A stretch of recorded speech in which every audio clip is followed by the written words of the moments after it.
அடுத்து வரும் நிகழ்ச்சியானது ஜாய்ஸ் மேயர் ஊழியங்களின் நண்பர்கள் மற்றும் பங்காளர்களால் தாங்கப்படுகிறது.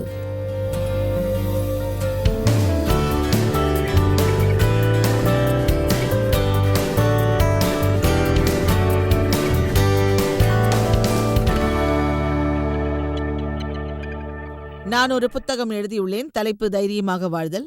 அது ஒரு அருமையான புத்தகம். உங்கள் வாழ்வில் பயத்தை அகற்றுவது பற்றி அது கூறுகிறது. அந்த புத்தகத்தின் முதல் அதிகாரத்தில் கெட்ட ஆவிக்கு குட் பை என்று சொல்லி நான் தொடங்கியுள்ளேன். நீங்கள் பயத்தை தோற்கடிக்க நினைத்தால் நீங்கள் செய்ய வேண்டிய முதல் காரியம் பயத்தை உடைத்தெறிவது என்று முடிவிடுங்கள். அந்த குணத்தோடு கூட இருங்கள். அதன் பிறகு உங்களுக்கு பயம் இருக்காது. ஒரு கிறிஸ்தவனுக்கு தேவையான குணம் என்னவென்றால் அவன் பயமின்றி இருக்க வேண்டும்.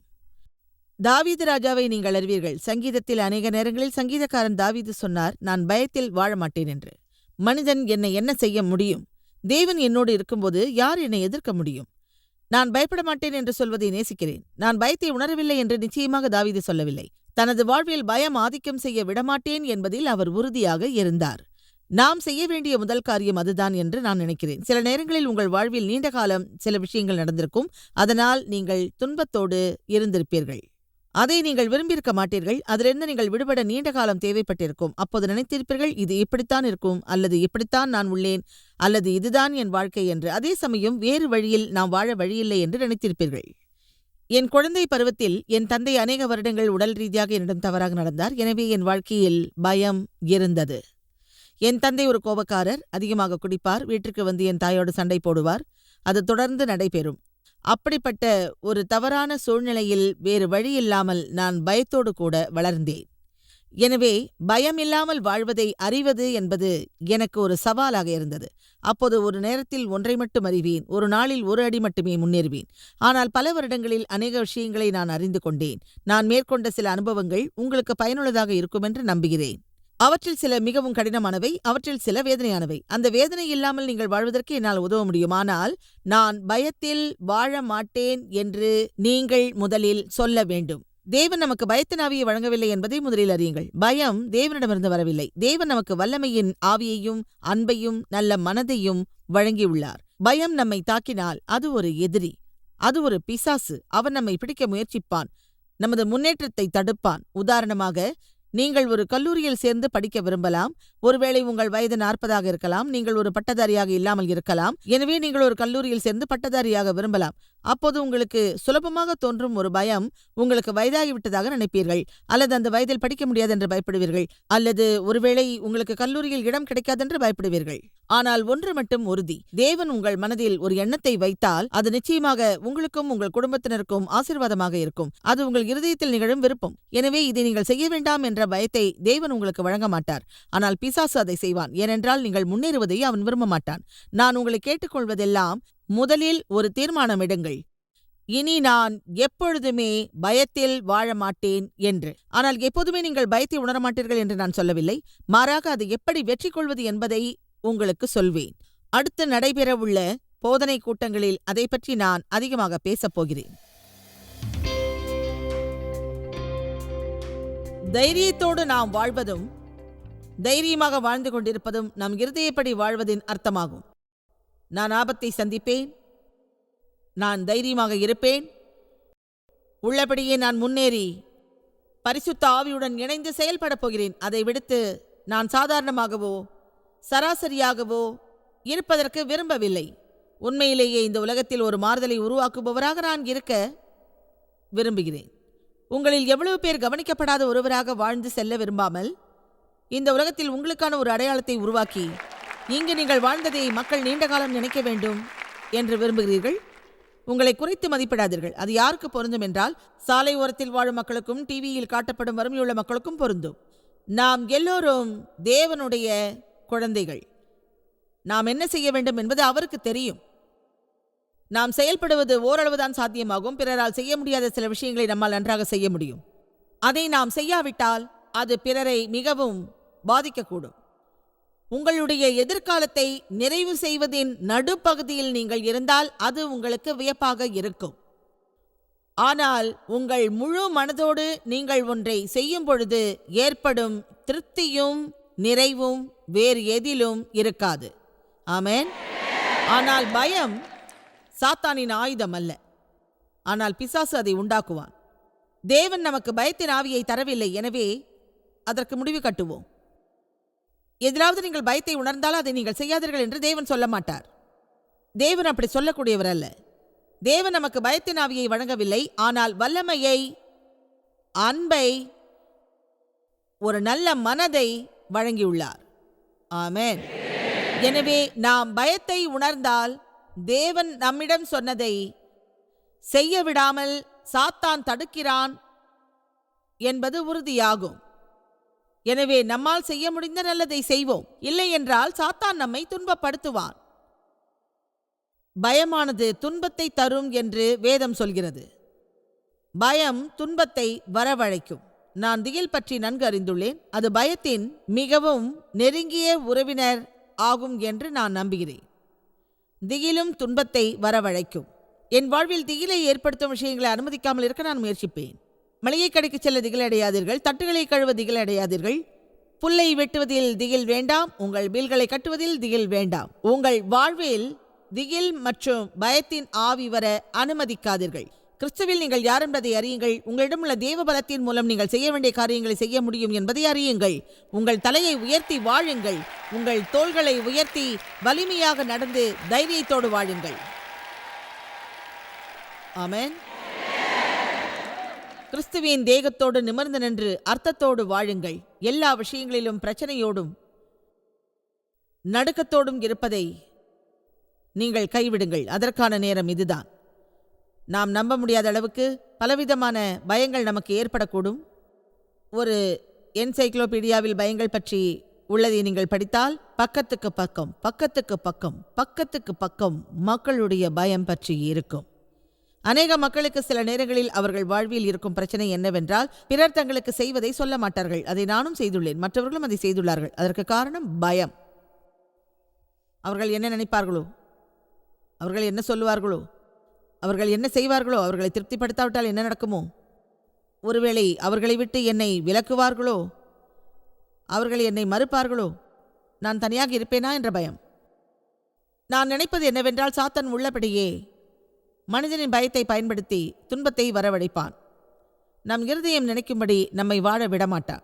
நீங்கள் எதையாவது செய்ய வேண்டும் என்று உங்கள் மனதில் நினைப்பீர்கள், ஆனால் அதே சமயம் யாரையாவது நினைத்து கோழையாவீர்கள்.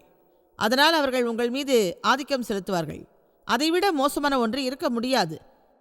நமது வாழ்வில் பாதுகாப்பு இல்லாமல் இருப்பதால் தான் அவர்கள் நம்மை கட்டுப்படுத்துகிறார்கள். ஏனென்றால் நாம் செய்வதையெல்லாம் அவர்கள் ஒப்புக்கொள்ள வேண்டும் என்று நாம் நினைக்கிறோம். நீங்கள் என்ன ஒரு நல்ல காரியத்தை செய்தாலும் 10% மக்கள் உங்களை விரும்ப மாட்டார்கள். அது வல்லுநர்களின் ஒரு புள்ளி விவரப்படி உள்ளதாகும். நாம் என்ன செய்தாலும் சிலர் நம்மை விரும்ப மாட்டார்கள். எனவே நாம் தேவனுக்கு மட்டும் பயப்பட வேண்டும் என்று வேதம் சொல்கிறது. அநேக மக்கள் அதை புரிந்து கொள்ள மாட்டார்கள். அது ஒன்றும் தவறான விஷயம் அல்ல. அது சாத்தான் மனிதன் மீது திணிக்கும் பயத்தை போன்றதல்ல. அது ஒரு போற்றுதலுக்குரிய அன்புமிக்க மரியாதையுள்ள பயமாகும். அது மட்டுமல்ல, அது நம்மை துன்புறுத்தும் பயத்திலிருந்து முழுவதும் மாறுபட்ட ஒன்றாகும். அந்த வகையான ஒரு பயம் நம்மை பாதுகாக்கும் பயமாகும். அது தேவனை விசுவாசிப்பதன் அர்த்தமாகும். அவர் என்னை நேசிப்பதை நம்புகிறேன். அவர் என்னை விட சுறுசுறுப்பானவர். அவரை நான் நேசிக்கிறேன், மிகவும் மதிக்கிறேன். அவர் சொல்வதை செய்வதில் நான் விசுவாசமாக இருக்கிறேன். நீண்ட காலத்திற்கு முன்பே அதை நீங்கள் செய்திருந்தால் உங்கள் வாழ்வு மேலும் நல்லபடியாக இருந்திருக்கும் என்று உங்களில் எவ்வளவு பேர் நினைக்கிறீர்கள்? தேவன் விரும்புவதையே நான் செய்வேன். அதில் சிறிதளவும் துன்பம் இருக்காது. அது பிறரை எப்போதும் கட்டுப்படுத்தாது.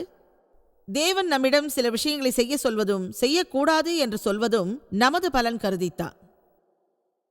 தம்மை மற்றவர்கள் பின்பற்றுவதை அவர் மேலானதாக நினைக்க மாட்டார். இயேசு சொன்னார், நானே வழியும் சத்தியமும் வாழ்வுமாயிருக்கிறேன். அவரே வழி. எனவே அவர் செய்யும் வழியில் காரியம் செய்யுங்கள். ஒரு வேத வசனத்தை இப்போது நான் சொல்லப் போகிறேன். உள்ளபடியே அது உங்கள் இருதயத்தில் கிரியை செய்யும்.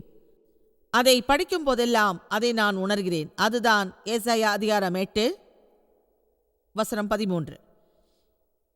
சேனைகளின் கர்த்தரையே நீங்கள் பரிசுத்தம் பண்ணுங்கள், அவரை உங்கள் பாதுகாப்பின் ஒரே நம்பிக்கையாக கருதுங்கள்.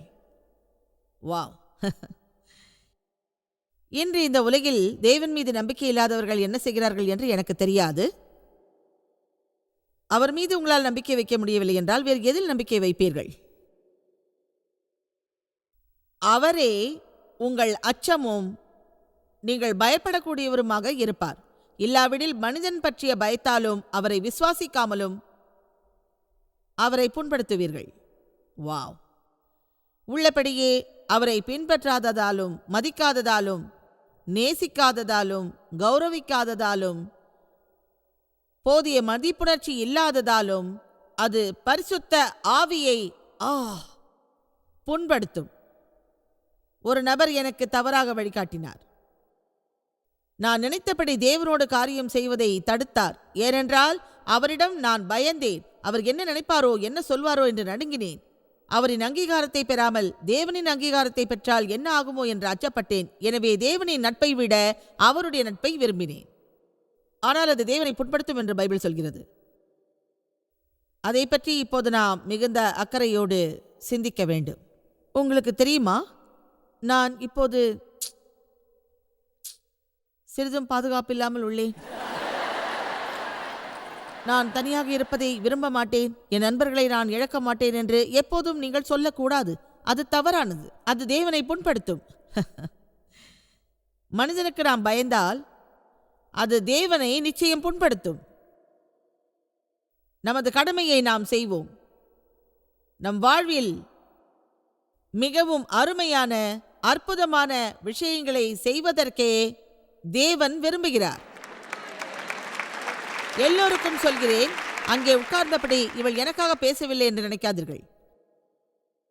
இந்த நிகழ்ச்சியை டிவியில் பார்ப்பவர்கள் இங்குள்ள மக்களுக்காகத்தான் நான் பேசுகிறேன் என்று நினைக்காதீர்கள்.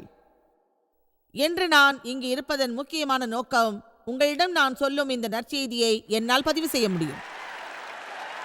ஆமென். பிறரை நமக்காக பயன்படுத்தி கட்டுப்படுத்துவதை தேவன் ஒருபோதும் விரும்ப மாட்டார். நான் ஏற்கனவே சொன்னேன், நாங்கள் எப்போதுமே அதை செய்வது இல்லை. உங்களுக்கு பாதுகாப்பு இல்லை என்றால் மனவலிமை உள்ள யாரையாவது ஒருவரை அணுகுங்கள். உங்களால் சுயமாக அதை செய்ய முடியாவிட்டால் அவர்கள் உதவி செய்வார்கள். ஆனால் பாதி நேரம் தாங்கள் அதைத்தான் செய்கிறோம் என்பது அவர்களுக்கு தெரியாது. உங்களுக்கு என்ன செய்வதென்று தெரியாவிட்டால் நீங்கள் என்ன செய்ய வேண்டும் என்பதை நான் மகிழ்ச்சியோடு சொல்வேன். உங்களிடம் எந்த திட்டமும் இல்லை என்றால் என் திட்டத்தை பின்பற்றுங்கள் என்று நான் மகிழ்ச்சியோடு சொல்வேன். நான் ஒரு ஆர்வத்தை தூண்டும் வலிமையான ஒரு தலைவி. நான் உங்களை வழி நடத்துவேன். ஒரு காரணத்தோடு உள்ளேன். எழுந்து நிற்க முடியாதவர்களை வேகமாக ஓடும்படி செய்வேன். அது நிச்சயமாக அவர்களுடைய தவறே அல்ல. நாங்கள் தேவனை புண்படுத்த முடியுமா என்று நீங்கள் கேட்கலாம். நல்லது.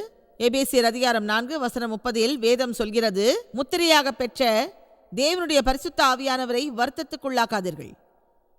வசனம் 30க்கு முன்பும் பின்பும் உள்ள வசனங்களில் பரிசுத்த ஆவியை வருத்தத்துக்குள்ளாக்குவது கோபமும் மேலும் தவறான குணங்களும் வாக்குவாதமும் துன்பமும் போராட்டமும் பூசலும் தான் என்று அது குறிப்பிட்டு சொல்கிறது. மனிதனின் பயம் பரிசுத்த ஆவியை வருத்தத்துக்குள்ளாக்கும் என்று ஏசாயாவும் சொல்கிறார். அதனால் உங்கள் ரட்சிப்பை இழப்பீர்கள். தேவன் இனி உங்களை நேசிக்க மாட்டார் என்று நினைத்து விடாதீர்கள். உங்களிடம் ஒன்று சொல்கிறேன், பரிசுத்த ஆவியானவர் உங்களில் வாழ்கிறார். அவர் வருத்தப்பட்டால் அதை நீங்கள் உணர்வீர்கள்.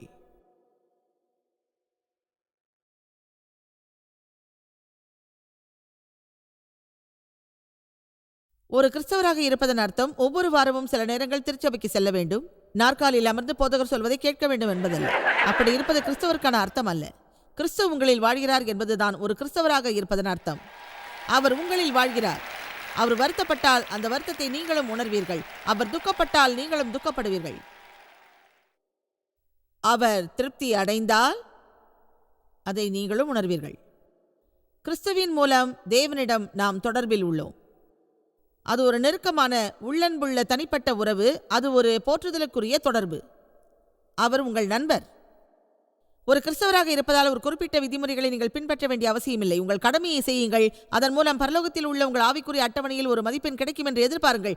அது கிறிஸ்துவுடனான தொடர்பு, அதாவது கிறிஸ்துவின் மூலம் தேவனுடனான தொடர்பு.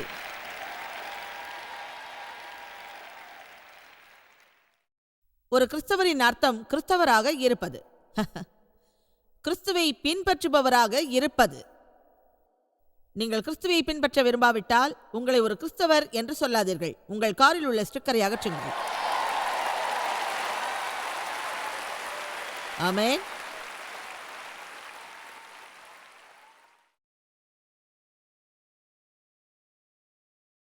நமது கௌரவம் குறித்து நாம் கவலைப்படுகிறோம். பிறர் என்ன நினைப்பார்களோ? நான் எனது நண்பர்களை இழந்து விடுவேனா? ஒரு உண்மையை சொல்கிறேன். ஒரு மாறுபட்ட கருத்தையோ அல்லது உங்களை பயமுறுத்தவோ இது நான் சொல்லவில்லை. நீங்கள் இயேசுவை முழுமையாக பின்பற்றினால் ஒருவேளை உங்கள் நண்பர்களில் சிலரை இழக்கக்கூடும். அது பெரிய அளவில் கூட இருக்கலாம். எல்லோரையும் கூட இழக்கக்கூடும்.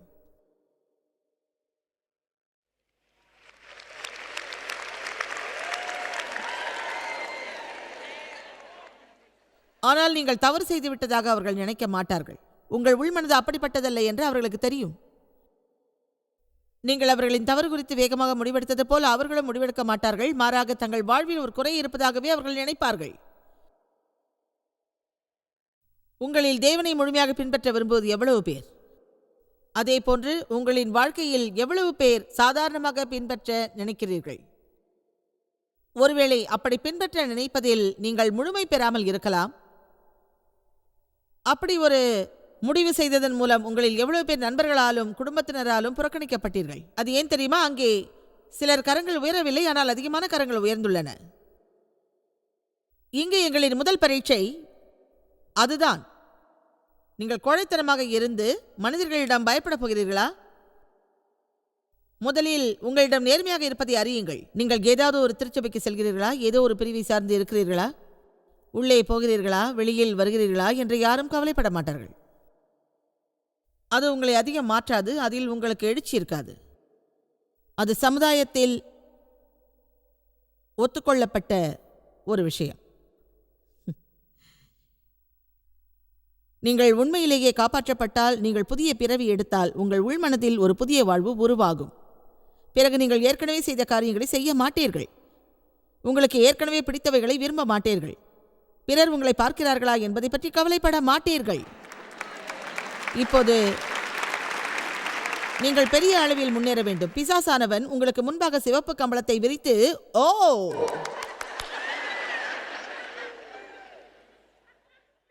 நமது நீதியின் பொருட்டு நாம் தண்டிக்கப்படுவோம் என்று பைபிள் சொல்கிறதே, அதே சமயம் நீ ஆசீர்வதிக்கப்பட்டாய் என்றும் சொல்கிறதே என்று கூறுவான்.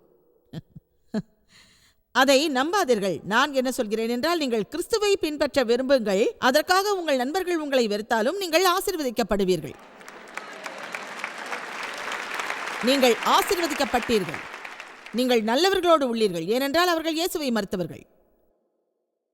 ஆமென். நீங்கள் சொல்லலாம், ஜாய்ஸ், நான் நினைப்பதற்கு என்னால் உதவ முடியாது. நான் பயப்பட விரும்பவில்லை. நான் உள்ளபடியே உள்ளேன் என்று. நாம் செய்கிற எல்லா காரியங்களிலும் நாம் வசதியாக இருக்க வேண்டும் அல்லது வசதியை தேட வேண்டும் என்றெல்லாம் யார் சொன்னார்கள்? என் வாழ்வில் தேவனின் அழைப்பை ஏற்க நான் விரும்பினேன். அது அருமையானது. ஆனால் அது ஒரு இரவு பயங்கரம் போன்றது. ஏனென்றால் பெண்கள் அதை விரும்ப மாட்டார்கள். நான் ஒரு திருச்சபை பிரிவில் இருந்தேன். அங்கே இருந்த பெண்கள் என்னை வெறுத்தார்கள். அந்த திருச்சபையிலிருந்து என்னை வெளியேற்றினார்கள். அவர்கள் பைத்தியம் என்று என் குடும்பத்தினர் கருதினார்கள். அதனால் நாங்கள் நல்ல நண்பர்களை இழந்தோம். அது எனக்கு மிக மிக கடினமான ஒரு நேரம். அதை நான் திரும்பி பார்த்தபோது எதிர்காலத்தில் நான் எப்படி இருப்பேனோ என்று உள்ளபடியே பயந்தேன்.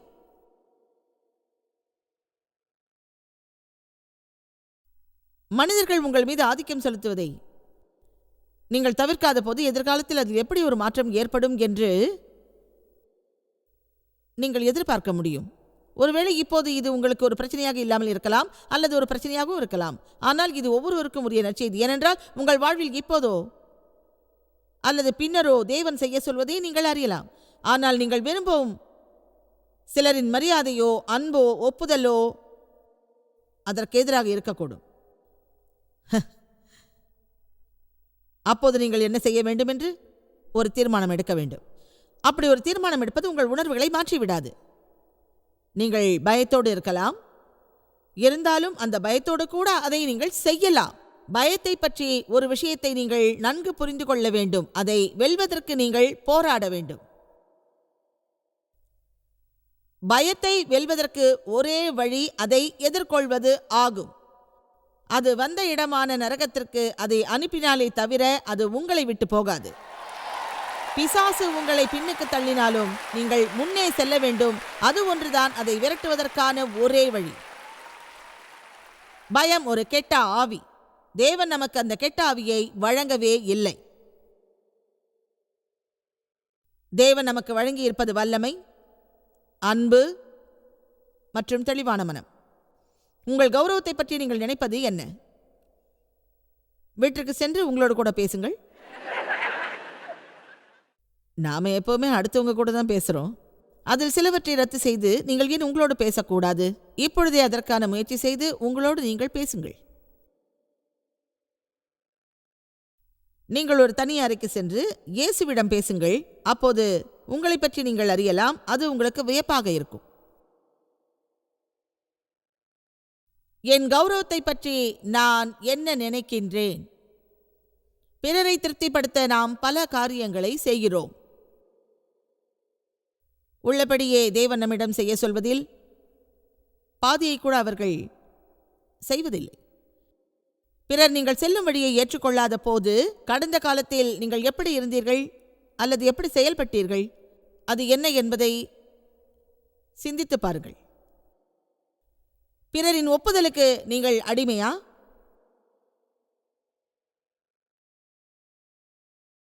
சில மக்கள் ஒப்புதலுக்கு அடிமையாக உள்ளார்கள். அவர்களால் எதையும் செய்ய முடியாது. அவர்கள் பிறரை பற்றி இப்படித்தான் நினைப்பார்கள். ஓ, அவங்க செய்யறது சரி. ஓ, உங்கள் முடியை நேசியுங்கள், தோற்றத்தை நேசியுங்கள். வா, அது மகத்தானது.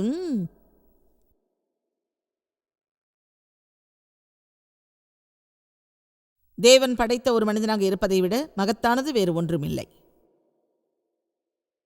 எப்போதும் நீங்கள் நீங்களாகவே இருங்கள்.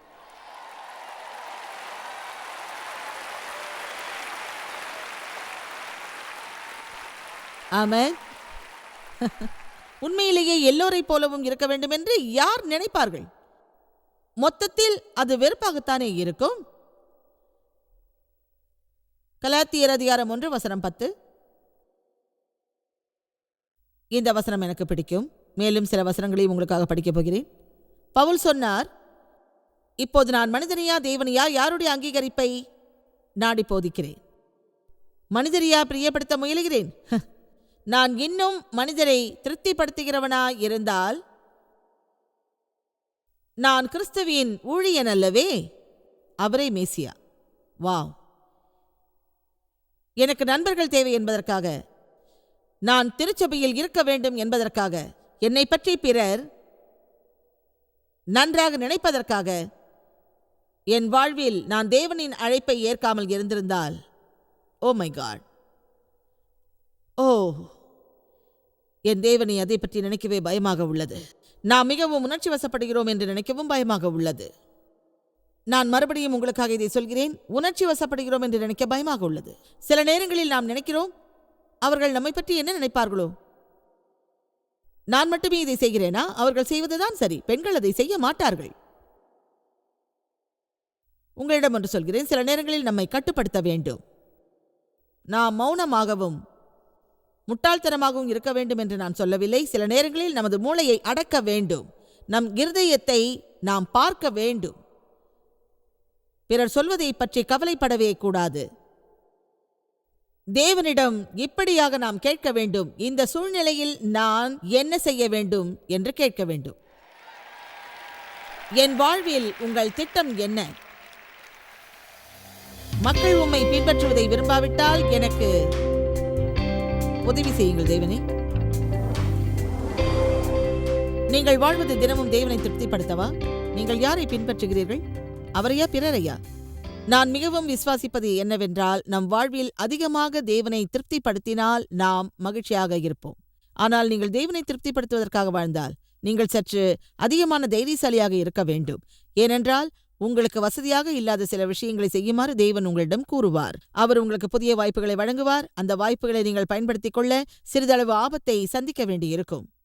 ஒரு சில நேரங்களில் ஒரு சில மக்கள் நாம் செல்ல வேண்டிய பாதையை நமக்கு காட்டுவார்கள். ஒருவேளை அவர்களை எதிர்க்க நாம் விரும்புவோம், அல்லது அவர்கள் நம்மிடம் செய்ய சொல்வதை நாம் செய்வோம்.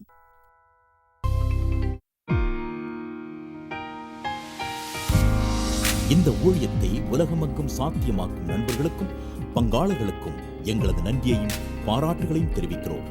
ஒன்றாய் இணைந்து நாம் பசி உழவுகளை போஷித்து உடைகளை கொடுத்து தேசங்களுக்கு சுவிசேஷத்தை சொல்லி வருகிறோம்.